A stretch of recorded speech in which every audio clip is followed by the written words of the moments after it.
بسم اللہ الرحمن الرحیم۔ السلام علیکم۔ سیرت النبی صلی اللہ علیہ وآلہ وسلم قسط نمبر 25 پیش خدمت ہے۔ اس حوالے سے ابو جہل اور ولید ابن مغیرہ کا واقعہ پیش خدمت ہے۔ جب ولید ابن مغیرہ نے قرآن سنا تو اس قدر متاثر ہوا کہ بار بار یہی کہتا رہا کہ نہ ہی تو یہ انسان کا کلام ہے نہ ہی جن کا کلام ہے، ایسا کلام زمینی نہیں ہو سکتا، اتنا خوبصورت کلام پہلے کبھی بھی نہیں سنا۔ اب مکہ میں کیونکہ اتنی آبادی تو تھی نہیں کہ بات لوگوں تک نہ پہنچتی، سو بعد زبان زد عام ہو گئی کہ ولید ابن مغیرہ بھی محمد صلی اللہ علیہ وآلہ وسلم کے قرآن سے متاثر ہو گیا، اب وہ بھی محمد صلی اللہ علیہ وآلہ وسلم کا پیروکار بن جائے گا۔ اب اگر سردار ایمان لے آتا تو یقینی بات تھی کہ باقی لوگ بھی پیروی کرتے۔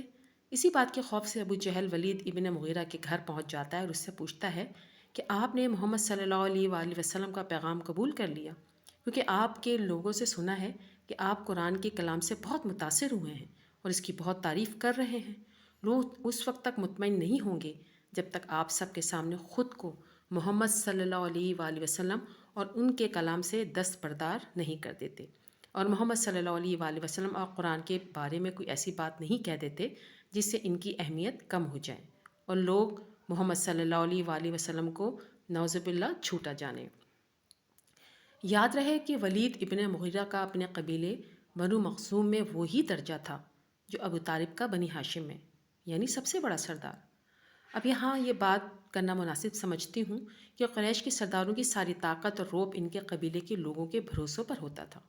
ابو جہل ولید ابن مغیرہ کو ڈرا رہا تھا کہ اگر آپ نے محمد صلی اللہ علیہ وآلہ وسلم کے خلاف کوئی بات نہ کی تو قبیلے کے لوگ آپ کا ساتھ نہیں دیں گے۔ ایسا پہلے ابو طالب کے ساتھ بھی ہو چکا تھا جب بنو ہاشم ابو طالب کے خلاف کھڑا ہو گیا تھا۔ اس کے علاوہ ابو جہل نے مزید یہ کہا کہ لوگ یہ بھی کہہ رہے ہیں کہ ولید ابن مغیرہ کا کھانا اب محمد صلی اللہ علیہ وآلہ وسلم کھلائیں گے، کیونکہ ولید تو فقیر ہو جائے گا۔ یہ وہ بات تھی جس نے ولید ابن مغیرہ کے دل کو لوگوں کی باتوں کے خوف میں مبتلا کر دیا، کیونکہ ایک شخص جو خود ساری زندگی لوگوں کی ضرورتیں پورے کرتا رہا ہو، اسے یہ کہ تم فقیر ہو گئے ہو اس لیے کہ محمد صلی اللہ علیہ وآلہ وسلم کے دین کو اپنا رہے ہو، یہ انا پر ٹھیس کے مترادف تھا۔ سو ولید ابن مغیرہ نے ابو جہل سے کہا ایسا ہرگز نہیں ہے، اب مجھے بتاؤ کیا کہوں محمد صلی اللہ علیہ وآلہ وسلم کے بارے میں۔ ابو جہل کہتا ہے کہ آپ اسے محمد صلی اللہ علیہ وآلہ وسلم کو نعوذ باللہ پاگل کہہ دو۔ ولید کہتا ہے کہ وہ محمد صلی اللہ علیہ وآلہ وسلم پاگل نہیں ہیں، سب لوگ جانتے ہیں اور ہمیں پتہ ہے کہ پاگل لوگ کیسے ہوتے ہیں، اور محمد صلی اللہ علیہ وآلہ وسلم میں ایسا کچھ نظر نہیں آتا۔ پھر ابو جہل کہتا ہے اچھا پھر آپ اسے محمد صلی اللہ علیہ وآلہ وسلم کو نجومی کہہ دو۔ لیکن ولید کہتا ہے کہ نہیں، وہ نجومی نہیں ہے، کیونکہ اسے محمد صلی اللہ علیہ وآلہ وسلم کو علم نجوم کے بارے میں کچھ پتہ نہیں۔ ابو جہل پھر کہتا ہے اچھا تو پھر جادوگر کہہ دو۔ لیکن ولید پھر کہتا ہے کہ محمد صلی اللہ علیہ وآلہ وسلم کے پاس جادوگری کا بھی کوئی سامان نہیں۔ ابو جہل پھر کہتا ہے شاعر کہنے کے بارے میں کیا خیال ہے؟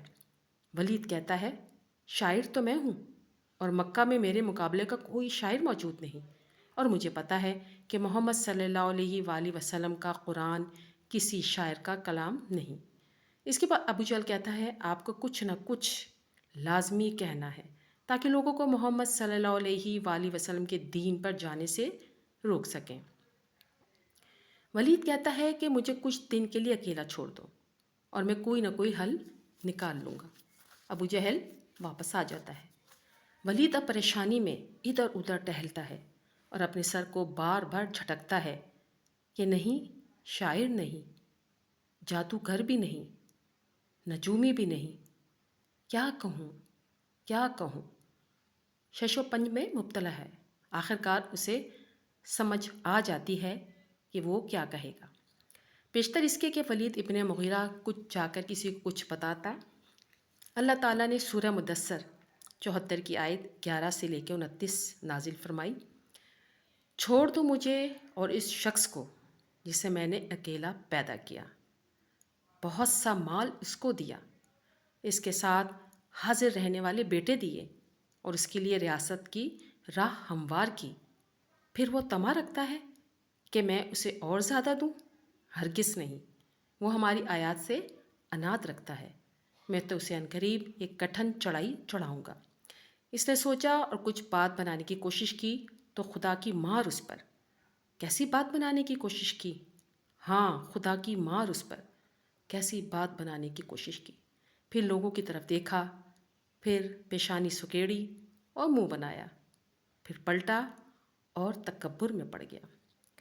آخرکار بولے یہ کچھ نہیں ہے مگر ایک جادو جو پہلے سے چلا آ رہا ہے۔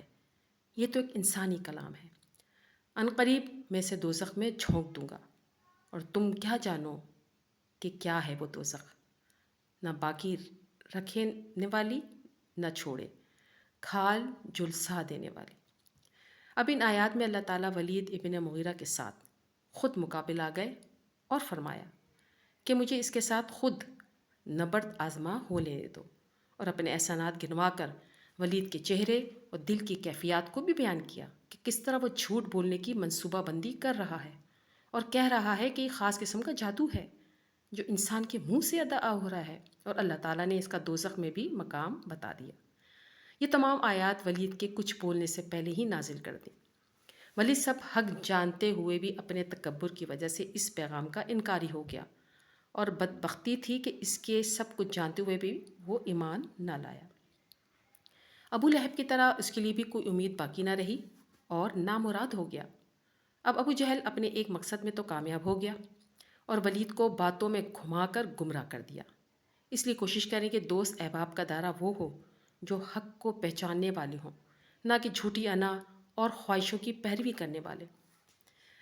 اب بھی بہت بات ہمارے ساتھ یہ معاملات ہوتے ہیں کہ سب کچھ واضح ہونے کے بعد بھی ہم ڈھٹائی دکھاتے ہیں اور اپنے دنیاوی فائدے کے لیے حق کو جھٹلاتے ہیں، یا پھر اپنے آباء و اجداد کے رسم و رواج کو نہیں چھوڑتے، جبکہ ہمارے پاس قرآن موجود ہے، نبی کریم صلی اللہ علیہ وآلہ وسلم کی سیرت موجود ہے رہنمائی کے لیے۔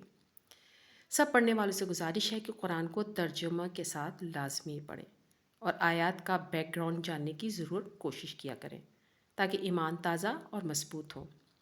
اللہ تعالیٰ ہم سب کو ایمان کی طاقت سے نوازے اور جھوٹی خواہشوں کا پیچھا کرنے سے بچائے، آمین۔ ابو جہل نے ایک اور طریقہ اپنایا کہ مکے سے باہر جا کر بیٹھ جاتا اور جو لوگ حج کرنے کو آتے انہیں کہتا کہ خیال کرنا کہ اس پاگل نعوذ باللہ محمد صلی اللہ علیہ وآلہ وسلم سے بچنا، اس کی بات نہ سننا کہ وہ اپنی بات سے لوگوں کی سمجھ بوجھ معاف کر دیتا ہے اور لوگ سوچنے سمجھنے کے قابل نہیں رہتے اور اپنے آباء و اجداد کے خلاف ہو جاتے ہیں، خاندان سے الگ کر دیتا ہے، میاں بیوی میں جدائی ڈلوا دیتا ہے، اور اس میں ابو جہل کا ساتھ ابو لہب بھی دیتا اور کہتا ہاں ایسا ہی ہے، میرا بھتیجا ہے، تم لوگ اس کی بات نہ سننا اور اپنی کانوں میں انگلیاں ڈال لینا تاکہ آواز نہ آئے۔ اس طرح ان حاجیوں میں ایک شخص طبیب بھی تھا۔ اس نے کہا اچھا مجھے دکھاؤ اسے محمد صلی اللہ علیہ وآلہ وسلم کو، میں طبیب ہوں اور اس کا علاج کر سکتا ہوں۔ جب وہ شخص محمد صلی اللہ علیہ وآلہ وسلم کے پاس آیا اور کہا کہ میں آپ کا علاج کرنے آیا ہوں، تو محمد صلی اللہ علیہ وآلہ وسلم نے فرمایا کہ میں پاگل نہیں ہوں، یہ لوگ میرے پیغام کی وجہ سے ایسا کہہ رہے ہیں۔ اس شخص نے پوچھا اچھا بتاؤ کیا پیغام ہے؟ نبی کریم صلی اللہ علیہ وآلہ وسلم نے خطبہ حاجہ پڑھا، جو کہ نبی کریم صلی اللہ علیہ وآلہ وسلم دعوت دینے سے پہلے لازمی پڑھتے تھے۔ ابھی آپ نے صرف یہی پڑھا تھا کہ اس شخص نے دوبارہ پڑھنے کے لیے کہا، اور جب دوبارہ سنا تو کہا واللہ ایسا کلام میں نے پہلے کبھی نہیں سنا۔ پھر شخص نے پوچھا یہ کیا ہے؟ نبی کریم صلی اللہ علیہ وآلہ وسلم نے فرمایا کہ میں اللہ کا رسول ہوں اور دعوت حق لے کر آیا ہوں۔ اس شخص نے وہیں اسلام قبول کر لیا۔ کفار مکہ کا یہ 5واں ہتھ کنڈا تھا دعوت اسلام کو روکنے کے لیے، لیکن وہ بھی کارآمد ہوتا نظر نہیں آ رہا تھا۔ اب انہوں نے 6واں ہتھ کنڈا بنایا جس میں نبی کریم صلی اللہ علیہ وآلہ وسلم سے معجزوں کا مطالبہ تھا، جس کے بارے میں انشاءاللہ تعالیٰ اگلی قسط میں بیان کروں گی۔ تمام دوستوں سے گزارش ہے کہ ایک بار درود ابراہیمی ضرور پڑھ لیجیے۔ جزاک اللہ خیر۔ ویڈیو اچھی لگے تو لائک کریں اور صدقہ جاریہ سمجھ کے شیئر ضرور کیجیے۔